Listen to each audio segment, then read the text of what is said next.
Dinalaw ni Pangulong Rodrigo Duterte sa Zamboanga City ang purol ng mga sundalong namatay sa operasyon kontra sa Abu Sayyaf sa Suluh.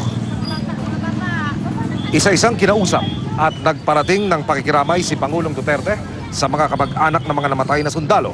Sa bawat pagsilip ng Pangulo sa kabaong ng mga sundalo ay sumasaludo po siya.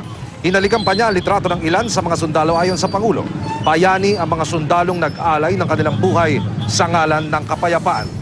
Nangako rin si Pangulong Duterte ng tulong sa mga naulilang pamilya.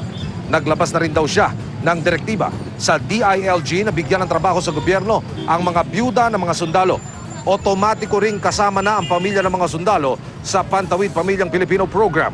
Nasabi rin ng Pangulo na sasagutin ng gobyerno ang pag-aaral ng mga anak ng mga namatay na sundalo. Nananawagan naman si Pangulong Duterte na kailangan ng matigil ang ginagawa ng Abu Sayyaf na panggugulo at walang kabuluhang pagkitil sa buhay.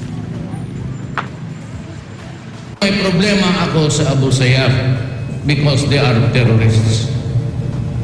And they kill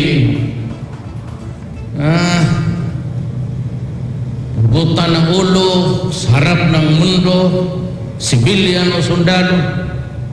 You know, I hate to say this. Ang lola ko, Maranao, Murok. Kaya ako every time na bakbakan, Malanaw man o dito, nasasaktan talaga ako.